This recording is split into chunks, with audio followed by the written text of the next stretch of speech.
এমন এক পৃথিবীর কল্পনা করুন যেখানে মাটির কোনো চিহ্ন নেই, চারিদিকে শুধু অথই জল।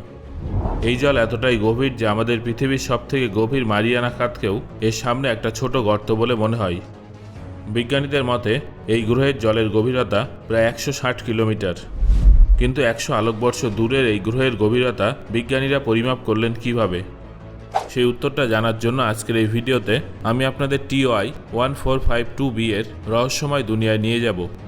তাই ভিডিওটা শেষ পর্যন্ত অবশ্যই দেখুন। তাহলে চলুন শুরু করা যাক। এই নতুন গ্রহটি আমাদের পৃথিবী থেকে 100 আলোকবর্ষ দূরে ড্রাকো নক্ষত্র মণ্ডলে অবস্থিত। এই দূরত্বটা শুনতে অনেক বেশি মনে হতে পারে, কিন্তু সত্যি কথা বলতে কি, আমরা যদি আমাদের আজকের সবথেকে দ্রুত গতির রকেট নিয়েও সেখানে যাই, তা আমাদের সেখানে পৌঁছতে কয়েক লক্ষ বছর সময় লেগে যাবে। কিন্তু আপনি যদি পুরো মহাবিশ্বের মানচিত্রের দিকে তাকান, তাহলে এই দূরত্বটা কিছুই না। মহাকাশের হিসেব অনুযায়ী TOI 1452b গ্রহটি আমাদের প্রতিবেশী। এটাকে সবার প্রথমে নাসার টেস্ট মিশন খুঁজে পেয়েছিল। মনে করুন আপনি রাতের অন্ধকারে দূরে জ্বলতে থাকা একটা উজ্জ্বল বাল্ব বা স্ট্রিট লাইটের দিকে তাকিয়ে আছেন।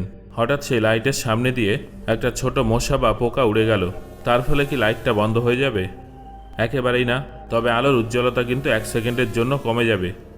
নাসার টেস্ট স্যাটেলাইটও ঠিক এই কাজটাই করে। সেটা মহাকাশে হাজার হাজার নক্ষত্রের দিকে অনবরত তাকিয়ে থাকে।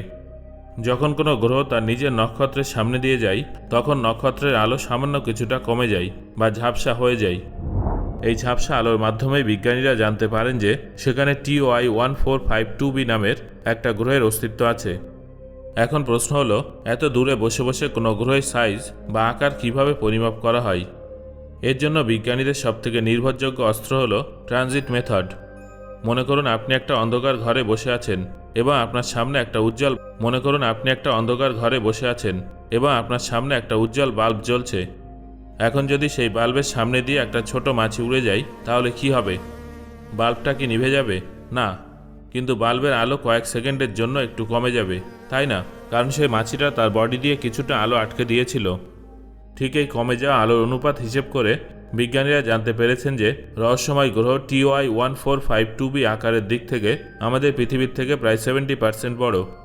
শুধু তাই নয়, আলো কমে যাওয়ার এই ঘটনাটা প্রতি 11 দিনে একবার ঘটে, যার অর্থ সেখানে মাত্র 11 দিনে একটা বছর সম্পূর্ণ হয়ে যায়।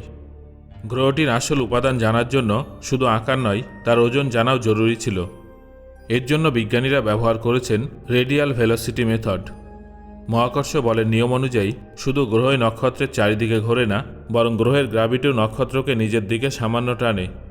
এর ফলে নক্ষত্রটা নিজের জায়গায় সামান্য দুলতে বা ওয়েবেল করতে শুরু করে। কানাডার বিজ্ঞানীরা অত্যন্ত সংবেদনশীল SPI ROU যন্ত্রের সাহায্যে নক্ষত্রের এই সামান্য নড়াচড়ার স্পিড মেপে ক্যালকুলেট করে বের করেছেন যে এই গ্রহটা ওজনে আমাদের পৃথিবীর থেকে প্রায় 5 গুণ বেশি ভারী। যখন বিজ্ঞানীরা গ্রহটির আকার ও ওজনকে মিলিয়ে তার ঘনত্ব বের করলেন, তখন এক চমৎপ্রদ তথ্য সামনে আসে। এর ঘনত্ব পাথরের মতো শক্তও নয়, আবার গ্যাসের মতো হালকা নয়। কম্পিউটার সিমুলেশনের মাধ্যমে বিজ্ঞানীরা নিশ্চিত হয়েছেন যে এই গ্রহের ওজনের মোট প্রায় 30% অংশই হলো জল। আমাদের পৃথিবীতে যেখানে মোট ওজনের 1%-এরও কম জল থাকার কারণে সমুদ্রের গড় গভীরতা 4 কিলোমিটার হয়ে থাকে, সেখানে 30% জল থাকা এই গ্রহের সমুদ্রের গভীরতা 160 কিলোমিটার থেকে শুরু করে প্রায় 500 বা 1000 কিলোমিটার পর্যন্ত হতে পারে। ভবিষ্যতে যদি কোনো স্পেসশিপ এই গ্রহে পৌঁছায়, তাহলে সেখানে নামার জন্য কোনো শুকনো মাটি বা দ্বীপ পাওয়া যাবে না। চারিদিকে শুধু অথই নীল মহাসাগর দেখা যাবে। তীব্র মহাকর্ষ বলের কারণে সেখানে নিজের শরীরকে অত্যন্ত ভারী বলে মনে হবে এবং প্রতিটা ধাপ ফেলার জন্য প্রচুর শক্তি লাগবে। এছাড়াও এটি একটি বাইনারি সিস্টেমে থাকায় সেখানকার আকাশে একসঙ্গে দুটো সূর্যের এক অদ্ভুত ও সুন্দর দৃশ্য দেখা যাবে, যার ফলে প্রতিটা জিনিসের দুটো করে ছায়া তৈরি হবে। সেই দৃশ্য সত্যি অদ্ভুত হবে। এবার কল্পনা করুন যে আমরা একটা অত্যন্ত উন্নত সাবমেরিন নিয়ে এই গভীর সমুদ্রে নামছি। আমরা সেখানে কি কি দেখতে পাবো জানেন? আপনি যত গভীরে নামবেন, সূর্যের আলো হারিয়ে যেতে থাকবে এবং চারিদিকে শুধু গভীর অন্ধকার নেমে আসবে। কিন্তু সবথেকে বড় চ্যালেঞ্জ অন্ধকার নয়, বরং জলের চাপ। সেখানে চাপ এতটাই বেড়ে যাবে যে আমাদের পৃথিবীর কোনো সাধারণ সাবমেরিন সেই চাপ সহ্য করতে পারবে না এবং কাগজের মতো দুমড়ে মুচড়ে যাবে। কিন্তু ধরে নেওয়া যাক যে আমরা কোনোভাবে একদম নিচে তলদেশে পৌঁছে গেলাম। পৃথিবীতে যখন আমরা সমুদ্রের নিচে যাই, তখন আমরা কি পাই? বালি, মাটি বা পাথর। কিন্তু TOI 1452b এর গল্প একেবারে আলাদা। যেখানে জলের ওজন এবং চাপ এতটাই বেশি যে বিজ্ঞানীরা মনে করেন নিচে থাকা জল বরফে পরিণত হয়ে যায়। তবে এটা সেই বরফ নয় যা আপনারা আপনাদের ফ্রিজে জমান। বিজ্ঞানের ভাষায় একে বলা হয় আইস 7। সাধারণত বরফ ঠান্ডাই হয়, কিন্তু এই বরফটা অত্যন্ত অদ্ভুত। এটা অত্যন্ত গরম তাপমাত্রাতেও গলে না, বরং শক্ত থাকে। এমনটা হয় কারণ ওপর থেকে জলের চাপ এতটাই বেশি থাকে যে জলের অণুগুলো নড়াচড়া করতে পারে না এবং জবরদস্তি একটা কঠিন কাঠামোর মধ্যে আটকে যায়। এর মানে হলো এই গ্রহের কেন্দ্রস্থল হয়তো পাথর বা লোহা দিয়ে তৈরি নয়, বরং গরম ও কঠিন ক্রিস্টাল বরফ দিয়ে তৈরি হতে পারে। এটা এমন এক দুনিয়া যেখানে জল বাষ্পীভূত হয় না, বরং প্রচণ্ড চাপের কারণে পাথরের মতো শক্ত হয়ে যায়। এবার একদম শেষে সেই সব থেকে গুরুত্বপূর্ণ প্রশ্নে আসা যাক, যার জন্য আমরা এত খোঁজখবর করছি। কি সেই প্রশ্ন, এই গ্রহে কি জীবন সম্ভব? সেখানে কি কেউ থাকে, নাকি ভবিষ্যতে মানুষ সেখানে গিয়ে বসতি গড়ে তুলতে পারবে? শুরুটা ভালো খবর দিয়ে করা যাক। এই গ্রহটা নিজের নক্ষত্রের থেকে একদম সঠিক দূরত্বে অবস্থিত, যাকে বিজ্ঞানের ভাষায় গোল্ডিলক্স জোন বলা হয়। এর মানে হলো সেখানকার তাপমাত্রা এতটাও গরম নয় যে জল বাষ্পীভূত হয়ে উড়ে যাবে, আবার এতটাও ঠান্ডা নয় যে সব কিছু জমে বরফ হয়ে যাবে। সেখানে গ্রহের উপরিভাগের জল তরল অবস্থায় থাকতে পারে, যা জীবনের জন্য সবথেকে প্রথম ও প্রধান সত্য। কিন্তু পুরো ছবিটা এতটা পরিষ্কার নয়। এখানে একটা খারাপ খবরও আছে। জীবন গড়ে ওঠার জন্য শুধু জলের উপস্থিতি যথেষ্ট নয়। আমাদের পৃথিবীতে জীবনের শুরুটা এই কারণে হয়েছিল কারণ সমুদ্রের জল নিচে পাথর এবং খনিজের সাথে অনবরত সংস্পর্শে থাকে। জল আর পাথরের মধ্যে হওয়া এই কেমিক্যাল রিয়াকশন থেকেই জীবনের জন্য প্রয়োজনীয় পুষ্টি উপাদান তৈরি হয়। সমস্যা হলো TY1452b এর সমুদ্রের তলদেশে সম্ভবত শক্ত বরফের একটা মোটা স্তর আছে। এই বরফের দেওয়ালটা একটা বাধা হিসেবে কাজ করে। এটা উপরে থাকা তরল জলকে নিচে থাকা পাথরের কোরের সঙ্গে মিশতে দেয় না। যদি জল এবং পাথর একে অপরের সংস্পর্শে না আসে, তাহলে জীবনের জন্য প্রয়োজনীয় রাসায়নিক উপাদান তৈরি হওয়া খুবই কঠিন হয়ে পড়বে। তাই সেখানে জল অগাধ থাকলেও হয়তো সেটি জীবনের জন্য মরুভূমি হতে পারে।